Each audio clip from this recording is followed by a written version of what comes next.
So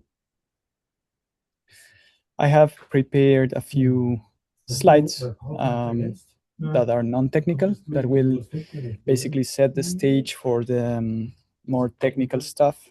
And it will also give you the reason and the value of having a simplified modeling approach. And from there, we can elaborate the discussion. I expect that we have some time at the end to address some questions. If that is not the case, we can always communicate via community channels, right? Good. So before jumping into the VDM topic, which is basically the final artifact that COVESA will be basically offering to the community, it is important to mention what is behind VDM. So behind VDM, there is a modeling approach that I call the simplified semantic data modeling. So as short S2DM, and this is basically a method and some tools that help you realize this method in your organization. This is inspired by the data-centric architecture principles, in particular to the sense of model it once and then use it everywhere. Similar to what the vehicle signal specification project has been doing by having one specification that is centralized somewhere and then just doing some transformations. So in principle, it's simple. You model in syntax that is friendly for non-experts in data modeling. And then with the tools, you do some associated processes to validate, maybe to version the artifact, to search over the concepts, and so on and so forth. What is relevant in the end is that the organizations can drive their systems, being system, for example, a database, a streaming framework, or maybe an analytics process or notebook. Yeah, so regardless of the use, the idea is that you have one centralized place that is containing all the concepts of interest, and then you can reuse those concepts without introducing duplication. Good. Little disclaimer in here. So S2DM, as in its name is stated, it's simplified. So it is simple by intentionally. It's simple because it is meant, and this is the primary motivation we had, is to empower domain experts that know a lot about a particular subject matter, but they have little experience in data modeling or best practices. And it is also semantic in the sense that it is capturing at least some basic principles and good practices that will help you to connect the dots with more expressive languages and approaches existing. It's also important to mention that this method is not a replacement for an existing modeling language. We actually are reusing existing languages to avoid starting from scratch. And it is also not an API specification. So it's not a graphical API. And I will cover that over the talk because we are using the language, but not meaning that we need to have an API in place that is of the graphical ecosystem. Good. So who is this modeling approach good for? There are different personas. There might be a few more profiles involved, but in general, I would say like we have three main groups. One is the domain expert group that knows about the battery, that knows about the seat, that knows about a particular part of the car or any other area related to automotive in the context of COVESA. So the understanding of the domain is quite significant, but they lack often technical skills or experience in data modeling. And they are actually, I would say, like 80% of the time, those that are in charge of the knowledge that is to be shared as a community, right? So it's a very important group. Then you have the governance team, which is responsible for maintaining the model. They need a minimum understanding of the domain. They mostly need to understand the tools, the versioning, and these kind of aspects. And finally, we have another group, which is often a niche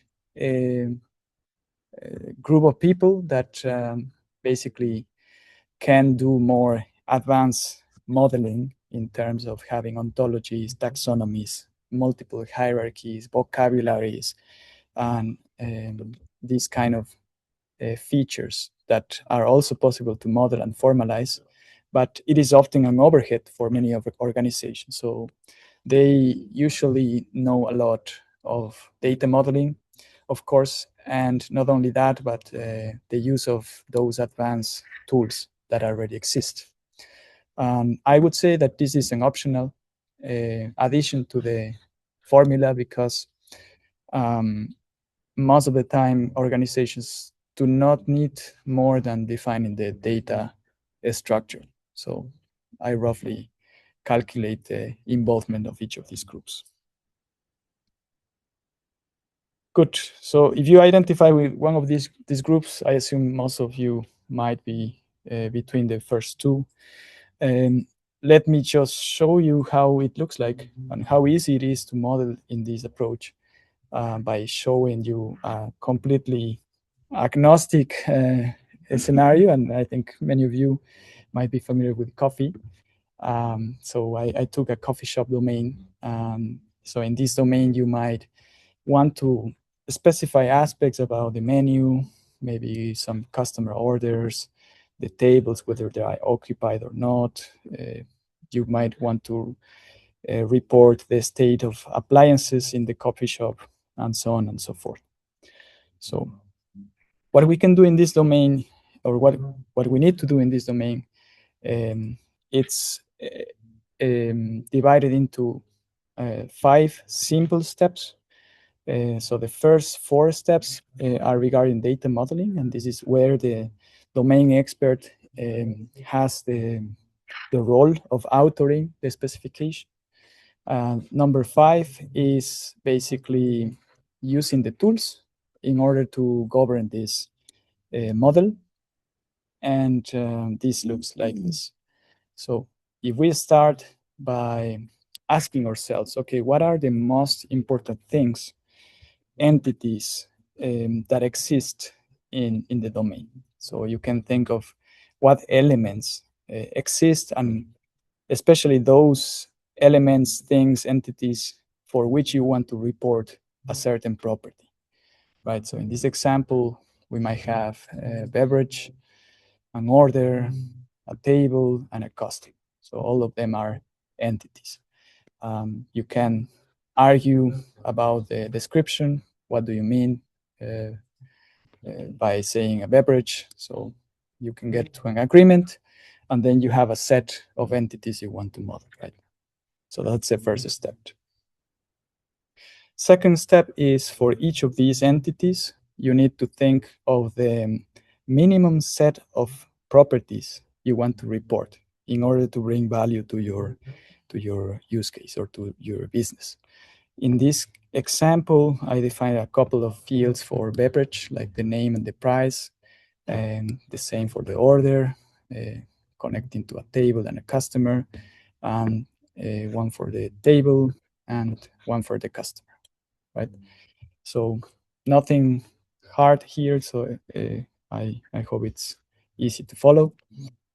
And from here, basically the next step is, once I identify the type and the field, I need to think of how, in terms of data, this field will be represented when I register or record this in my application, in my database, in my spreadsheet.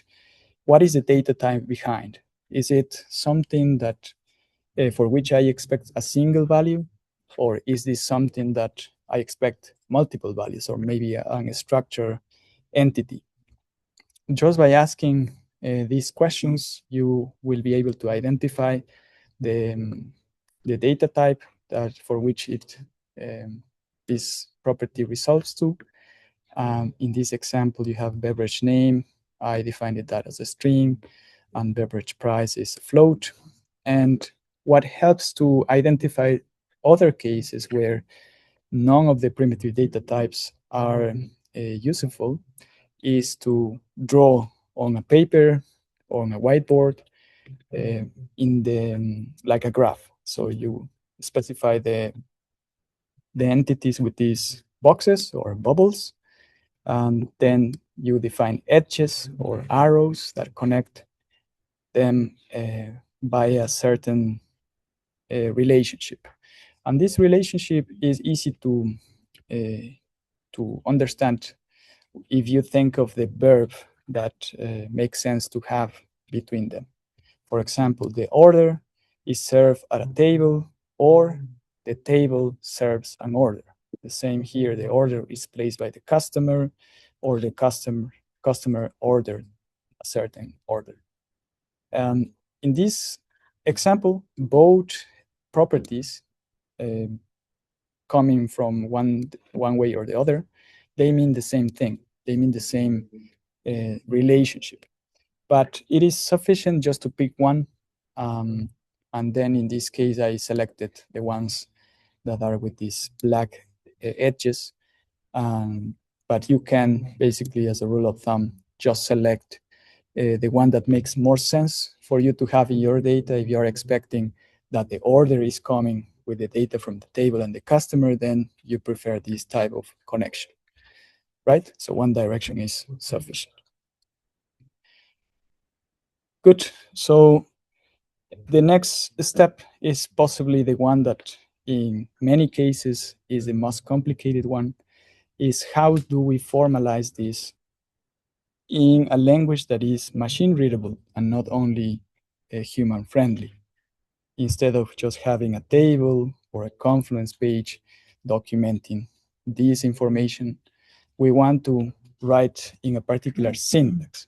Yeah? And this syntax, it's very easy to follow, in my opinion, because the types that we identified, all these entities, you translate them as container structure that uses these curly brackets over here.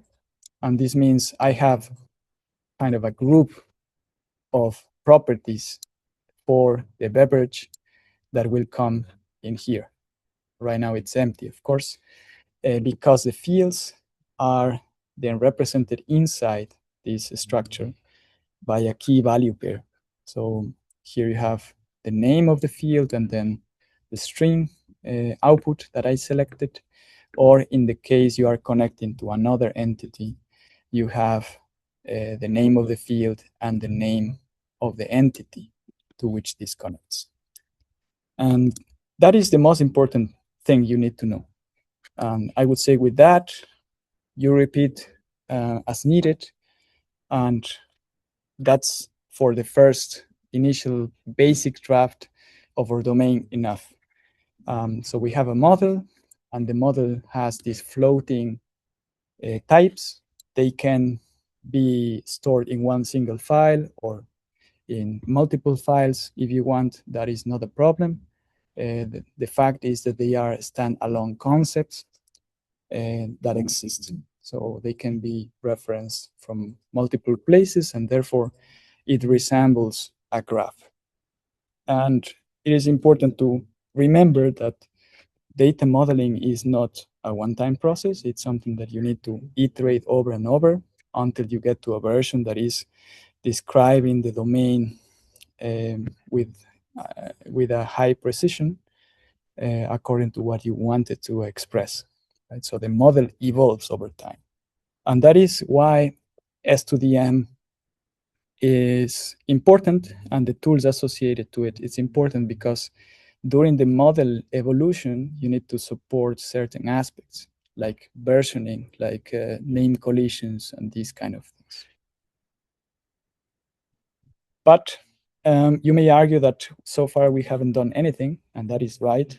In fact, we haven't reinvented any language. We are reusing a language that already exists. And this method that I just presented is an oversimplification of common ontology methodologies. that exists in which you need to identify entities and types. So nothing new, basically. And that is actually the gain, I would say, for a modeling approach, because the S2DM, which is here depicted in the middle, is built on top of existing tools, and it is based on existing standards.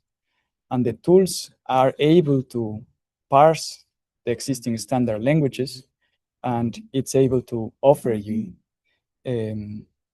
some functions that are already there, like searching, checking for differences, for example, parsing the model, syntax highlighting and linting in any modern code editor.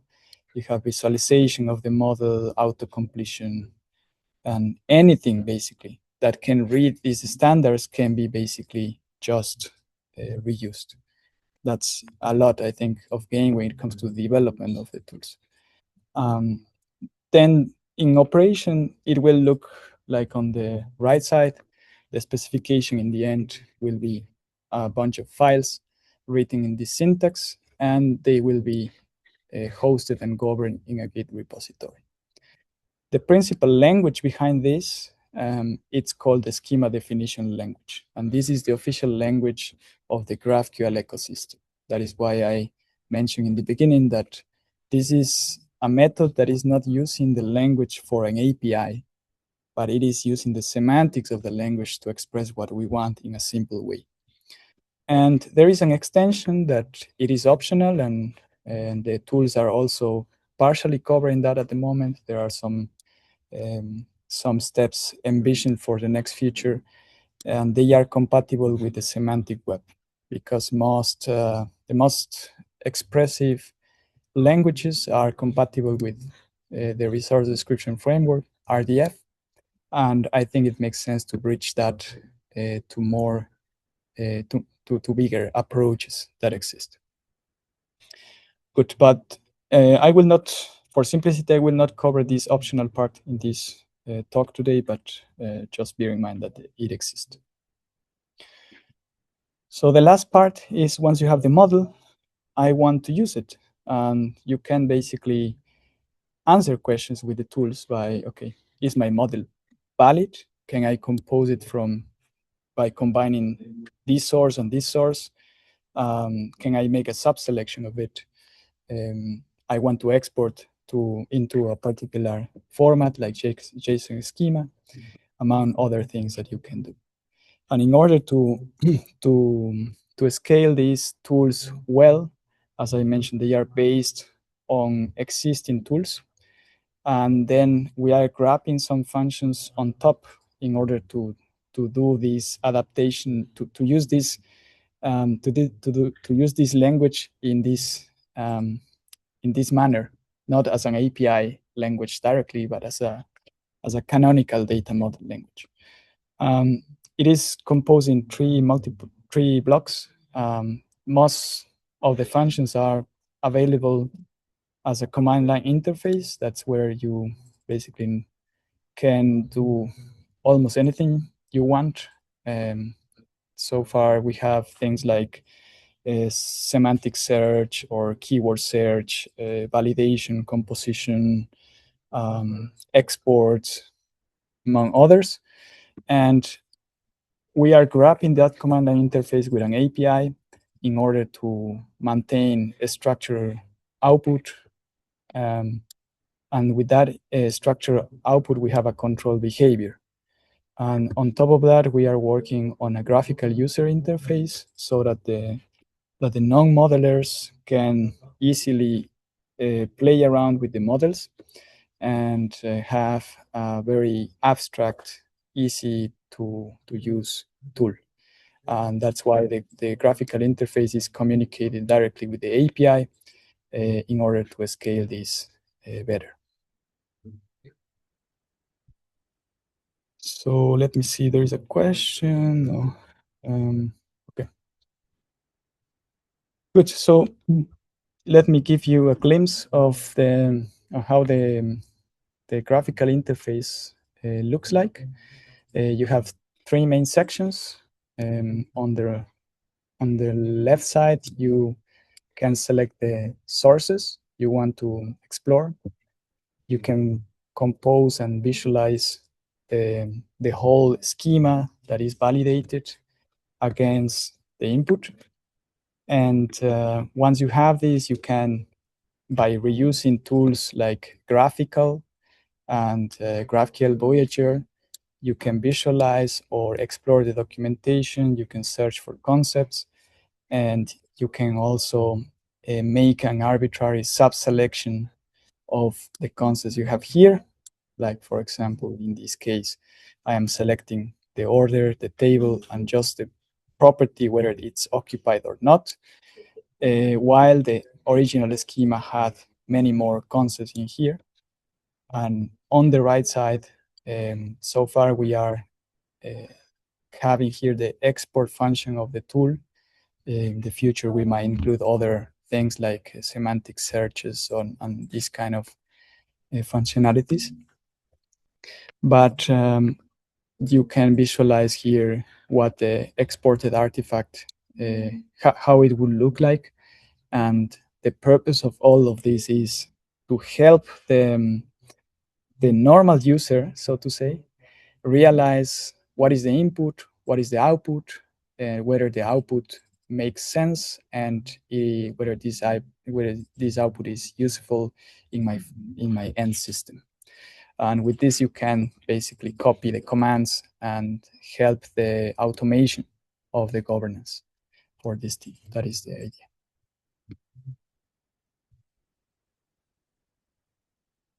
Good. Let me see if I have the opportunity to run the interface for you to see.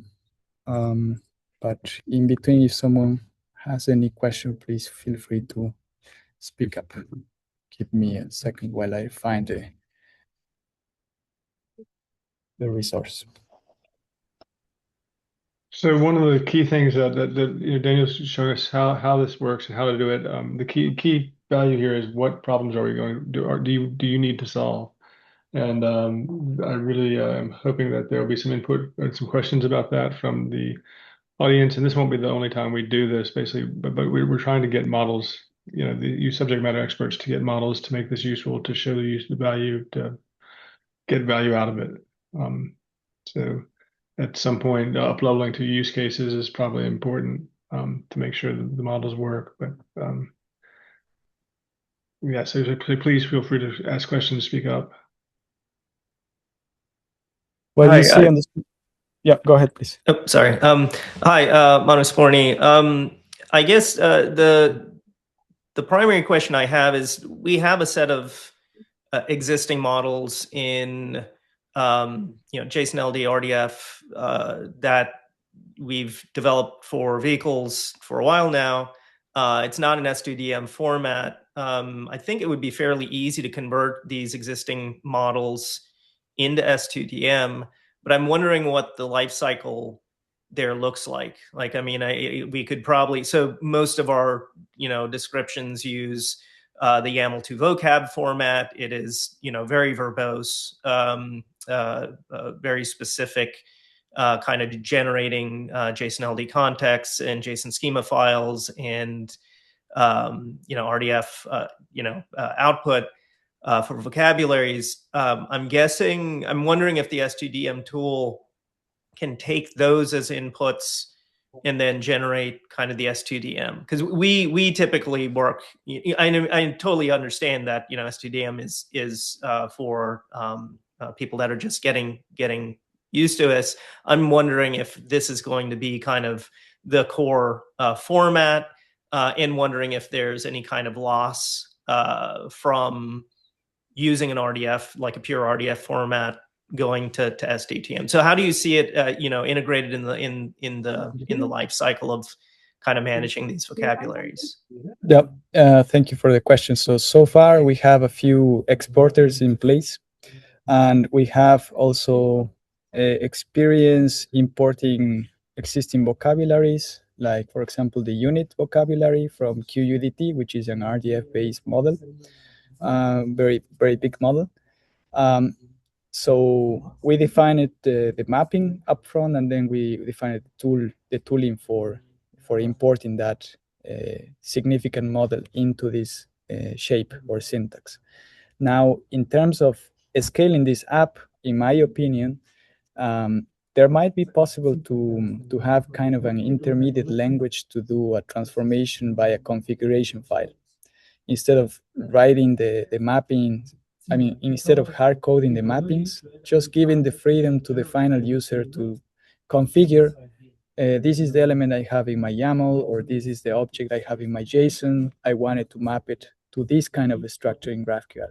So giving the engine that is processing the mapping and not enforcing them to a particular pattern. Of course, we can maybe propose a default mapping between a couple of languages, but in my opinion, it should not be enforced, but it has to be kind of configurable by the user. So that is a particular function we don't have in place, but it's something that is envisioned. Yeah. Okay, thank you. Thank you for the question. So what you see on the screen, it's CLI. There are like different command groups. We don't have time to go over all of them, but I will try to run the playground we are working on.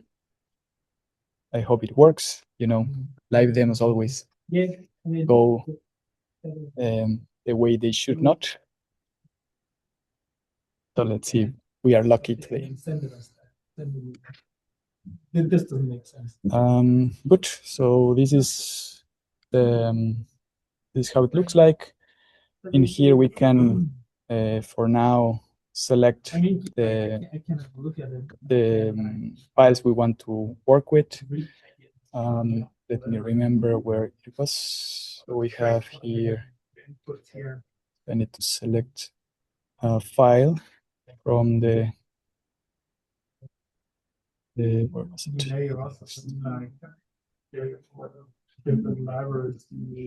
In here, version 1 schema. Good. So we validated the input. This is how the example I showed before during the slides presentation. We have some concepts like beverage, order, table, customer. You can visualize them in here. You can maybe explore them. You can search for an order, for example. In this example, I don't have doc strings on the top, but if you would have descriptions and so on, they will be displayed here. You have this documentation, you can explore what you have, and you can also make a sub-selection. So assuming that in your final use, maybe you are only interested whether the table is occupied or not, for some reason, right? In this tool, because we are reusing existing tools here, we have auto-completion, and then I'm interested in the table, and from the table, you see where it's occupied, and you apply the selection. You can visualize the selection. Now I have a smaller schema as a reference, and then you can run the tools. So I want to generate the VSpec syntax, for example, and then you get, okay, I have a table, which is a branch, it's occupied, and it's a Boolean. That's what the exploration is good for. So let me go back to the presentation. Good. So any questions so far? Let me ask about the idea. If there's not the case, good. So I hope you grasp the idea behind the simplified modeling and the tools associated to it. And now when it comes to the COVESA use of this, we talk about the vehicle data model. So vehicle data model is nothing more than a domain data model for anything that is related to the vehicle, not only in vehicle generated sensor measurements, but other adjacent areas that might be of interest for the vehicle, or I like to say it in general, to the connected vehicle scenario. Since COVESA is a connected vehicle systems alliance, then it makes sense to start also specifying aspects from the person, from the charging, from the infrastructure, and so on. So actually, there is no limit, right? There's no limit. You can model whatever you want, but as a rule of thumb, the idea is that COVESA can introduce in the model any domain that is relevant for multiple stakeholders in this industry, right? So that is basically an open invitation. If you have initiatives, if you have projects that you want to standardize for which non-existing big standards are there yet. So it's an opportunity to just leverage this modeling approach and then just start doing it. A few facts about this. Basically, as I told you, since these types are standalone concepts, basically you have a graph structure, and this is not modeling only from the perspective of the vehicle. You can model from the perspective of the person, from the traffic sign, from whatever perspective you are looking the problem at. Then the core modeling language is the schema definition language. This is the language that domain experts will be authoring in, and the scope is basically just an agreement of what is important for COVESA to have here can be included. Can I have a question here? Go ahead, please. Yeah. So in here, one element is of our interest. We have the project on electric vehicle two-way charging. So now the car had the battery, and then we're charging to the grid on the charging station and back, where the intersection with vehicle with the other standard, like battery, is one component of the car, right? And so if you see that vehicle model, so how would related to existing even ISO standard and interface to modeling battery and the others, I mean, charging station as well? Could you comment on that? So let me rephrase your question to make sure I'm understanding. So you want to know how this can be reusing existing standards in order to not reinvent the wheel, right? Yeah, because I think that that the battery also have even assets. Yeah, I think this is somehow connected with the previous question. The idea would be to have a configurable mechanism to import different existing control vocabularies. Maybe you have an RDF model somewhere, and then you have a way of importing this in the structure you want. So in the end, in order for this to work, you need a GraphQL structure. And then the GraphQL structure can have annotations. For example, if I model the charging grid, you can have an annotation that says this concept was derived from, and then you can provide the unique resource identifier for these specific concepts, just to make it explicit that you didn't invent this concept, but you are basically adopting it, right? So is it the same way with JSON LD doing in the annotating the context within the JSON document? Kind of, yeah, kind of. So maybe I can show you how this is done. Let me see if I have it here.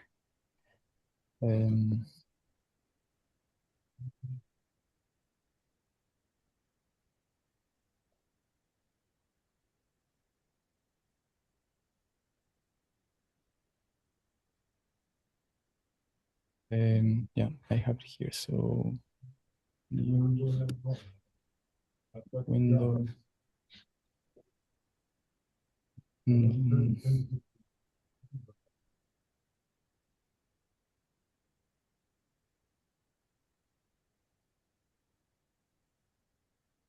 For example, there is a very interesting model, in my opinion, about the units. that is covering conversions between units, between compatible units, and all the quantity kinds that you can think of. In the past, like other projects were like redefining or specifying again things that already exist. So I think your question goes into this direction. So if you look at, let's say, angular frequency, you have a structure for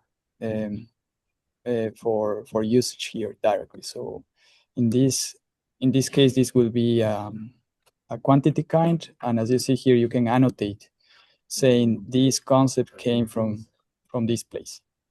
And the good thing about standards is that they are quite professionally documented. So if I just paste this link, I can see any other information that I might eventually need in my application. In here, I'm not covering any of the conversions or any other synonyms, for example, for this, because I rely that there exists already a reference for me. I have a version tag from which I am adopting it, and then in your schema you can simply use these labels as entry points. So I think something similar can be done for relevant domains, but in the long, let's say, in order for this to scale, as I mentioned before, ideally there should be a mechanism to do a mapping between the meta models. Yeah, not like in a similar way how RML is doing for instantiating data in multiple formats in RDF. The idea here would be to have a mapping language that is converting between the structures in the model. Yeah, I hope I could answer your question.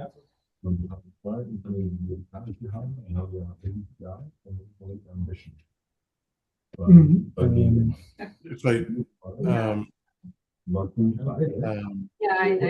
I have is like, basically what this effort is trying to find vehicle adjacent domains, either already existing, defined, or we can find subject matter experts to work on and bring here, and then start basically you and other participants in this group can sort of help guide in the structuring, help overcome what you've already simplified with S2DM,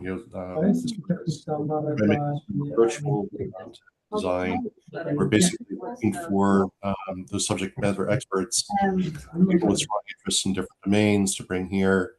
Manu has some, which he's working to get agreement to bring over to COVESA. We tried with the heavy duty truck folks to work on trailers. We have the basic start on that. Plenty more to go. EV charging and batteries being another. So I just think it'd be worthwhile to sort of figure out. And I'm trying to get it. Unfortunately, they're not here, but some people around vehicle maintenance. It's another domain. See some from Michelin. As far as like one area that I'd like to do is try to automate vehicle inspections based off of ESS signals and additional data points from tires and expertise, and how those data points can support use cases to assess the tire's health as it's sort of operating. So there's no shortage of different domains, but what we do have a shortage of is subject matter experts and sort of interest in moving forward. So I'd love to hear from some of the participants what areas they're focusing on or like to work on, and see if we can get some of this work actually going. I think that's sort of one of our higher level goals, to introduce this concept, this methodology that Daniel's worked out, and basically see if we can get interest to start using it. So I rattle off a few of the ones I'm interested in: maintenance, inspection, vehicle registration, driver's license. Like to get insurance folks in here as well. Actually started doing some, started modeling as far as what they'd like to see as far as proof of insurance and other aspects about insurance policy that would make sense to to model. I was working with them yesterday. We can try to get them here as well. But I'd like to sort of go around and, if we have time, hear what others are interested in doing so we can find common interests.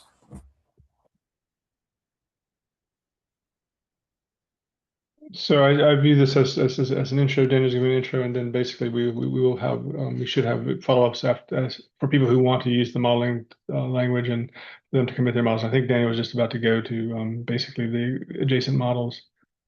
So definitely, and it looks like Mana, you have a question. You have your hands raised, and Daniel, sorry to mute you, but there was a lot of noise coming. I couldn't hear Ted. Yeah, and not necessarily question. I mean, we definitely have use cases that we want to contribute. We're fine with using S2DM, to do that. When were we going to go through the use cases? Because that's what I'm most interested kind of in talking about, and that might help ground the conversation about how we, merge those in using S2DM. Yeah, so we need to have another session to actually where people bring their use cases and are willing to talk about them. So I know you have a bunch of them. Ted just mentioned others. This is really it's trying to get people to understand what we're doing and then how to do it. And the use cases really do matter. I mean, they're solving business problems, and that's really what we're trying to do. There's a lot of stuff around how this has to work, which is a lot of work. Daniel's and the team has done a lot of work, and then so we're really looking to up level it and for people to start using it. That's it. So there has to be bounding use cases. So I do see we'll have a follow up, and we have a weekly meeting for this call, which is at this actual coordinates at this time, and it's we probably need a separate one for the use cases at some point. If yeah, that's my guess. Okay, thanks. So Daniel, do you want to pick back up? I'm sorry again to unmute you. So you have to unmute.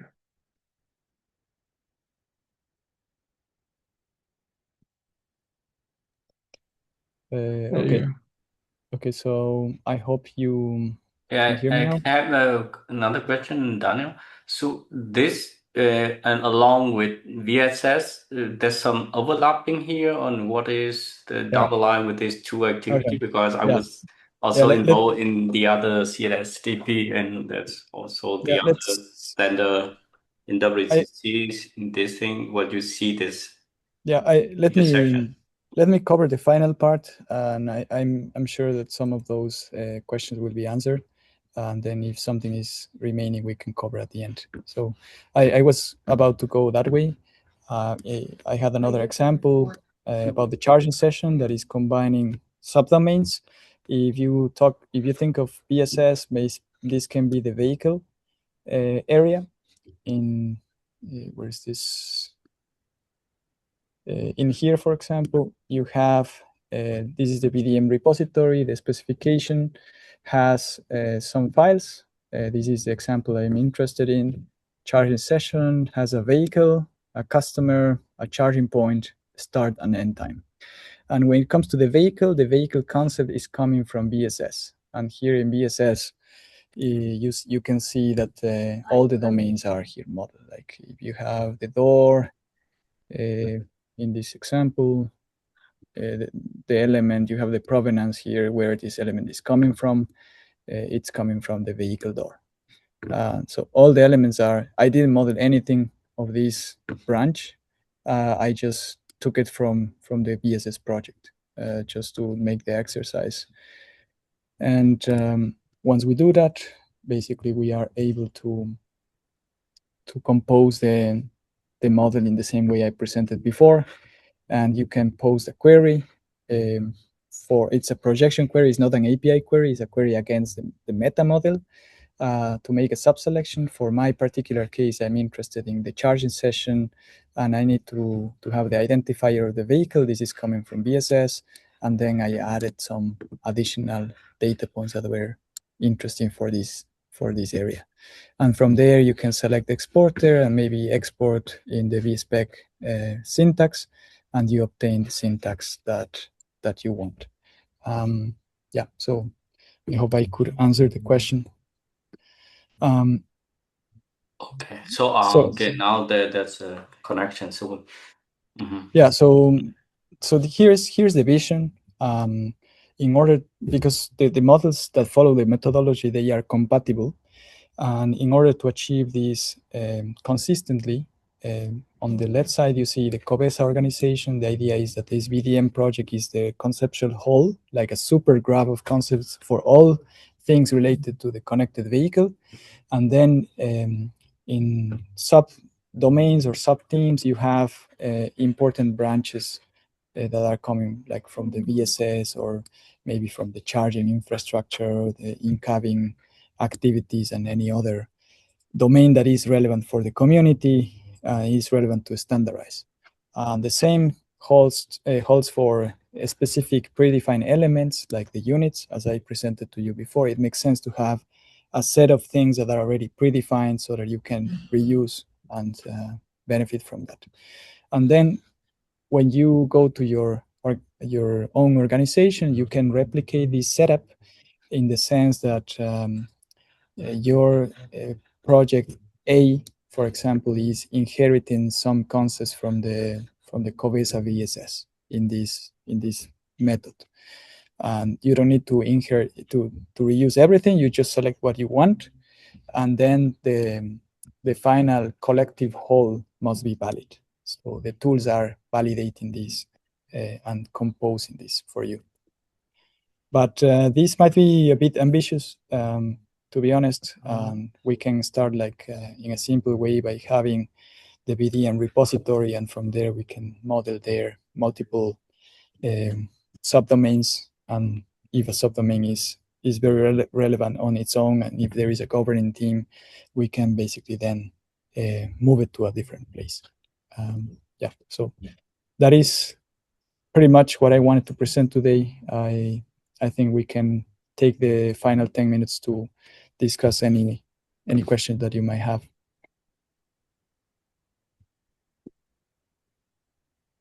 And here you talk what is modeling within COVESA community.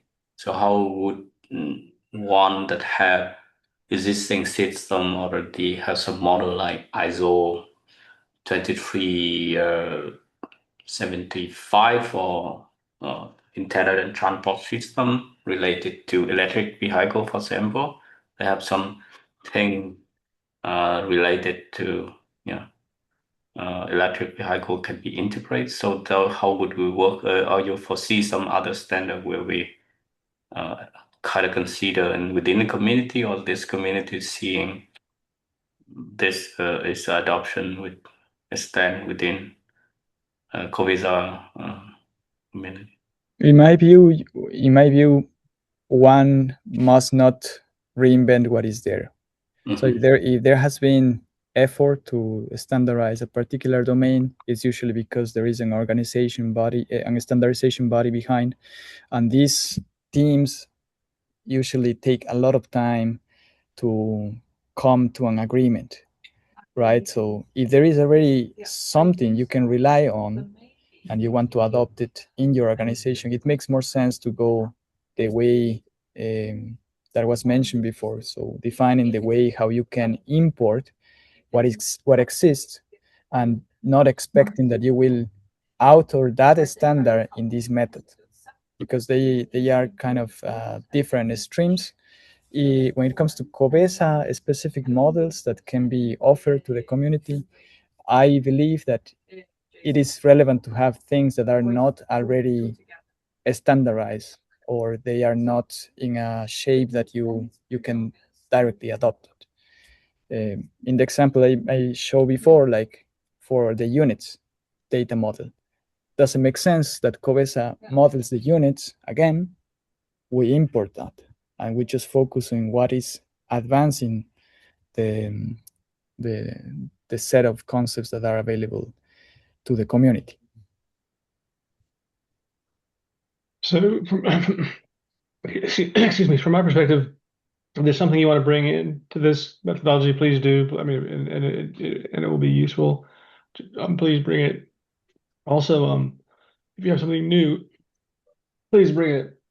I'd rather get something started than not have it here. Sorry. So, please Sorry, I'm gonna.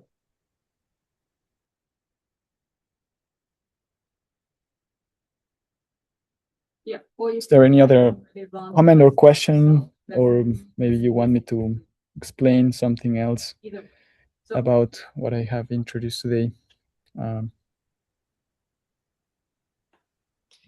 I guess I have a question.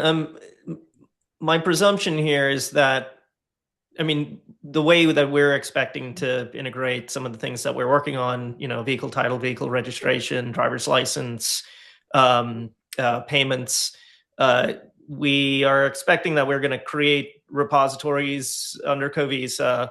There's going to be some kind of template that we can follow for it. And we're going to use GitHub Actions to take what we have right now and convert it into S2DM. We're going to automate as much of it as possible, remove, as much manual, interaction as we can. So is that the expectation of how, people kind of work with COVESA? Like each subdomain is going to be its own GitHub repo. We can import from other repos, but largely we're going to automate the generation of a lot of this documentation. Yes, in the long term, yes. In the long term, yes.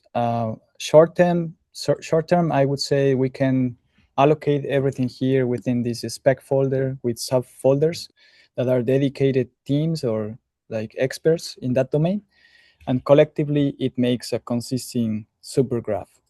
And then if there is enough participation and maintenance for that particular folder, we can take it out to its own repository and then just configure that, because the idea how this can be composed together is by release artifacts. So you don't inherit a submodule from Git. You could, but I think most consistent way of applying this would be to release an artifact with a particular version, and you say, I am using the units version X, and then this makes deterministic behavior.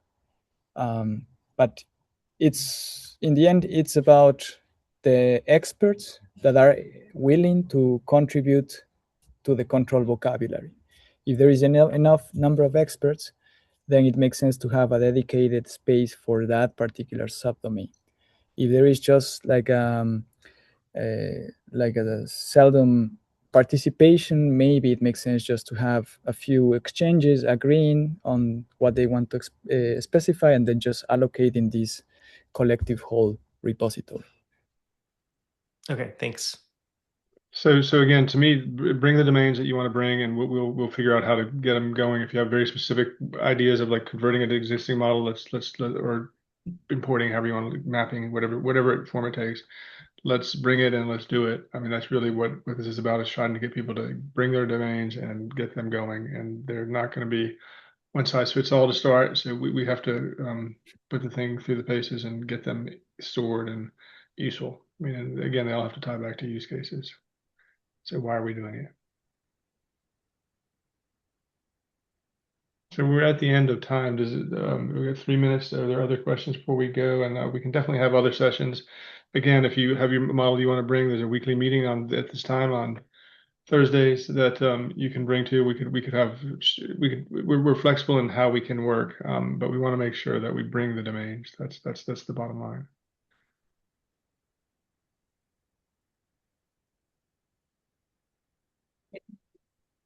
So no more comments or questions? Yep.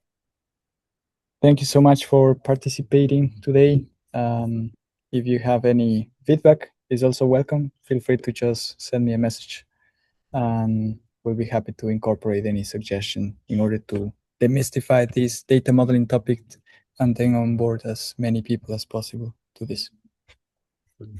Thank you very much, Daniel. Thank you. Thanks, everyone.